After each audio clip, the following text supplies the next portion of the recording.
We're less than 2 weeks away from the release of Prehistoric Planet Ice Age, and it's looking to be the most exciting season yet.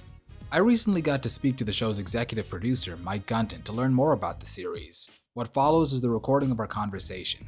And of course, a big thank you to the folks representing Apple TV for giving me this opportunity in the first place. So first of all, huge fan of the first two seasons. Some of the Great. best paleo media I've ever seen in my life. So good. And I'm Thank you. super excited for this one.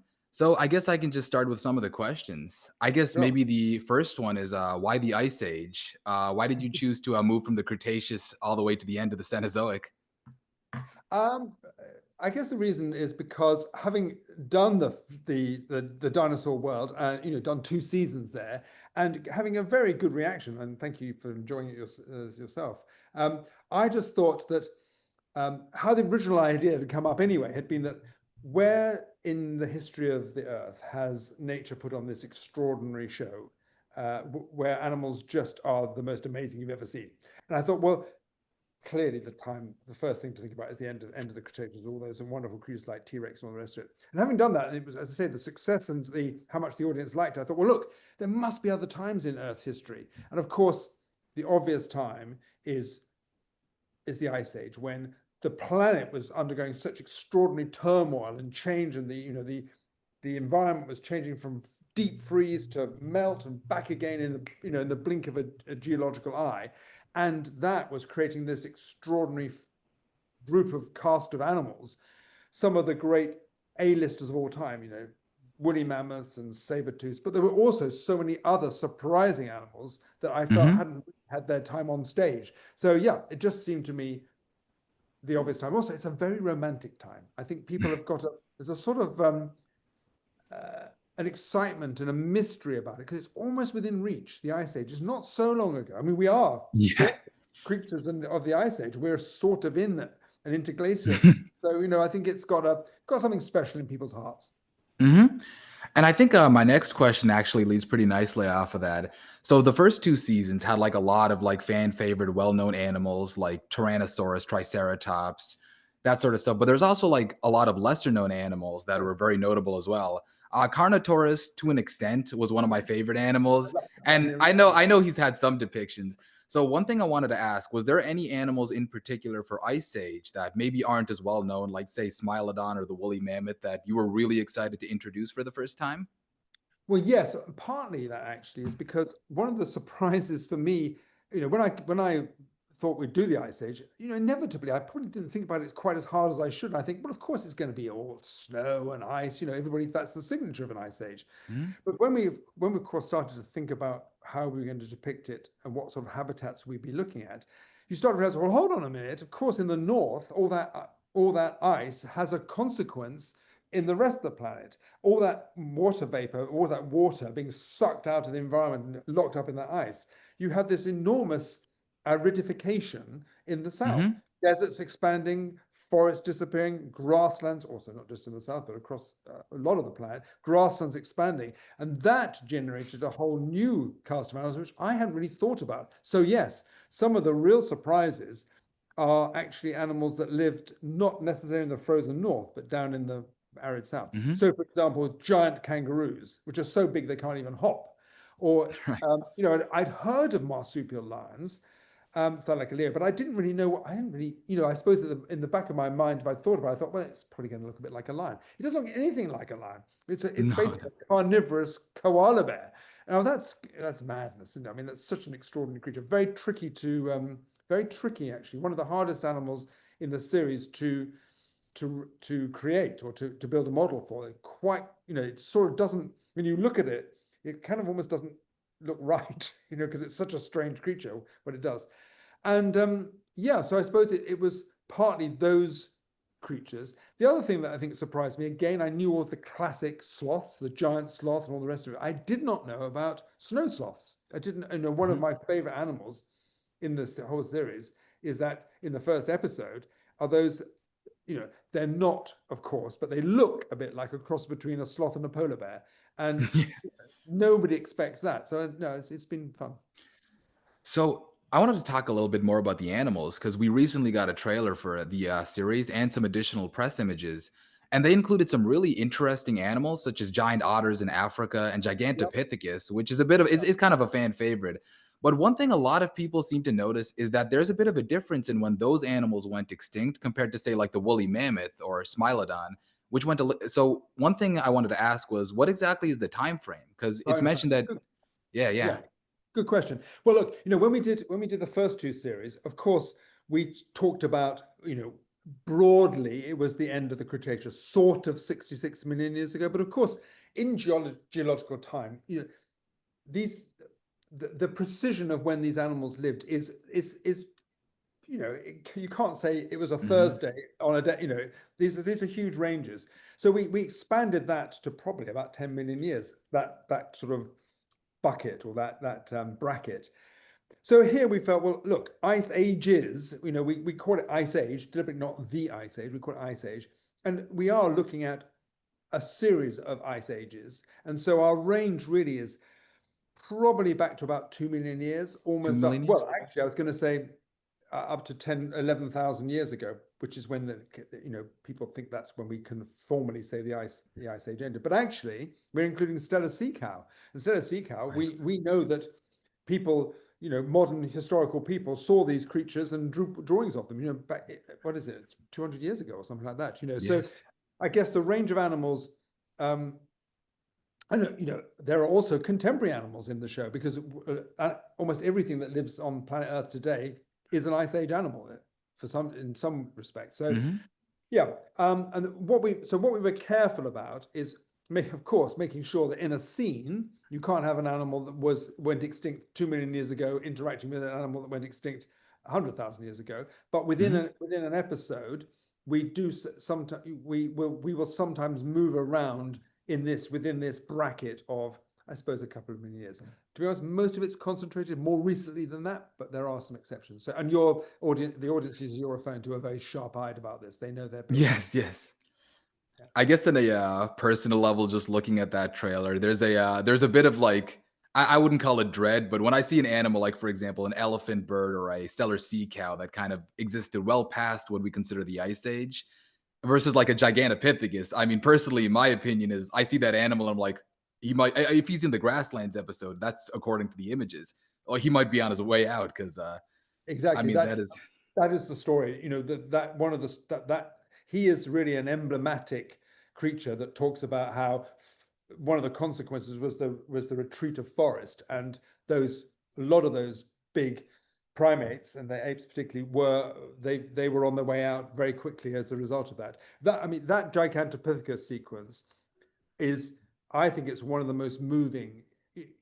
Clearly it's we're talking, it's an entertaining show. It's got lots of science in it, but it's also very emotional, mhm. and but both emotional in terms of just everyday life of animals looking after their young or protecting themselves from predators. But actually, there's a poignancy about that sequence, which is that an animal like a Gigantopithecus, long life, long relationships with individuals, and then he's a lonely male. There's no one because his world is disappearing. He's calling and calling for another Gigantopithecus, and there's no response. And you don't have to say anything there to get the message that this was a tough time for those creatures, and that there's some extrapolation about what's going on, on planet Earth Sure. today. I understand. I think that's a very good way of saying it. I wanted to talk a little bit more about some of the other animals. For example, the giant sloths and a lot of the Australian marsupials. Like I know you mentioned the giant kangaroos, Procoptodon, but I enjoy that you mentioned Thylacoleo, the marsupial lion. Because what was your team's strategy for example, rendering or bringing to life some of those other animals that don't really have any like super close relatives? Like I know woolly mammoths have Yeah. elephants, but we don't really have like a giant sloth to use as reference.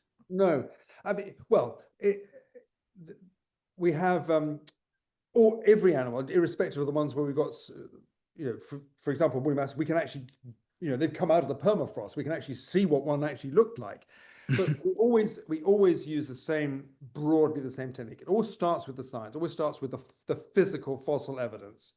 But especially with these more recent creatures from the ice ages, there's a lot more specimens and there's a lot more other evidence. We've got DNA evidence. We've got we use this phenomenon called phylogenetic bracketing, where we say, well, look, they're quite closely related to that, or quite closely related to that, and they sort of sit between these two creatures. So we know what that one looks like, or how that one is. We know what that one is. So by sort of reductionist deduction, we say, well, it must look something like this.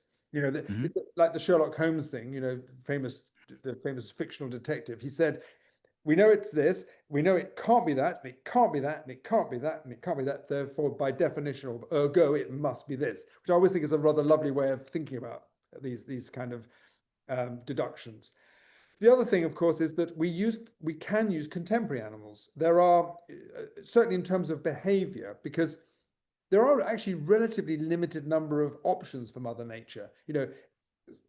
Challenge A tends to generate solution B. Like we see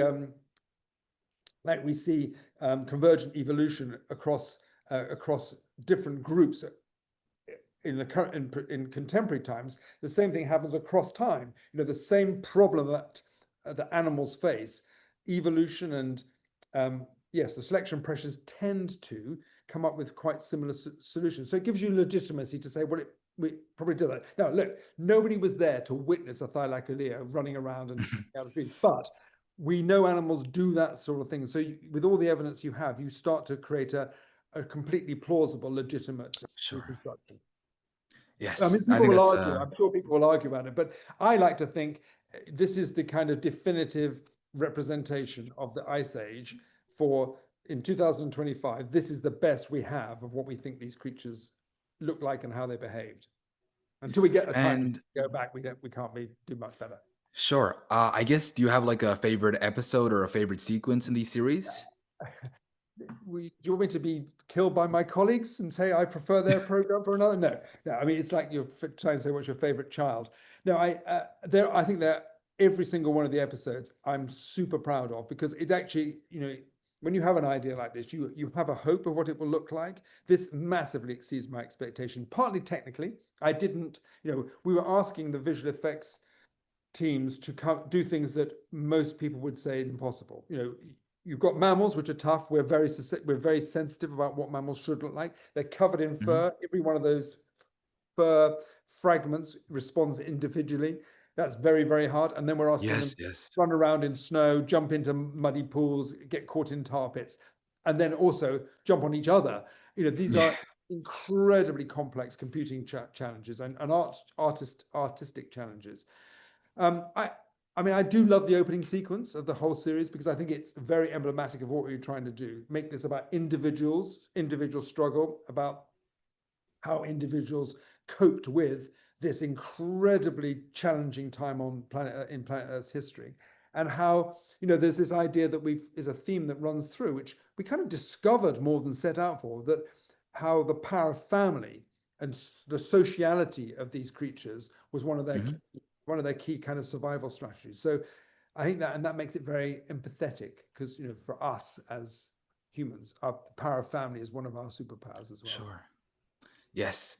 And I guess last question would be, so one thing I noticed looking at the episode descriptions and even also the trailer in general is that unlike Prehistoric Planet season 1 and 2, which sort of kind of just like takes a broad look at the late Cretaceous without really hinting or even showing the end Cretaceous extinction, this seems to like much more, maybe not so much a chronological approach, but it does seem to show the progression of the Ice Age and a lot of the species and how they seem to like thrive and declined, which sort of kind of like, at least from what I see, maybe seems to like wrap it up a little bit more than say season 2 of Prehistoric Planet. But would you consider coming back to this time period? Well, let me just quickly comment on the first bit. I think one of the reasons why we did that is it's kind of you're obliged to, because so much of what was happening and driving the Ice Age was this waxing and waning of the climate. So that unlike season 1 and 2, the environmental change was a driver of so much of the storytelling. So I think that's why we did it. Now, coming back for a second season, if somebody asked me to do it, I would bite their hand off. It's an incredible time in Earth's history. And, I wouldn't say we just scratched the surface, but what was so exciting about this is, because of the complexity of the behavior of the animals, So in some ways, you could argue that season 1 and 2, although we did a lot of behavior, was very much Mhm. a kind of rogues gallery. Look at this animal. Look at you never, it was a kind of showing people the diversity of these creatures. What season 3 does that as well, but it also shows you all about their lives, about the complexity and the challenges they face. And of course, that's an unending story. Every scenario, there will be another extraordinary, complex interaction and outcome. So yeah, love to do another one. Yeah, no, and I think a lot of people are very, very excited for this season. Great So stuff. thank No, you for I'm your too. time. You're very welcome. Thanks for great questions. Thank you Mhm. very much. So that was our interview. I hope you all enjoyed it. Personally, I was really glad to get some clarification on the time frame surrounding this show, as it was something I've been wondering about since the season first got announced. Regardless, let me know what you think in the comments down below, and stay tuned to this channel for more on Prehistoric Planet Ice Age, coming to Apple TV on November 26th.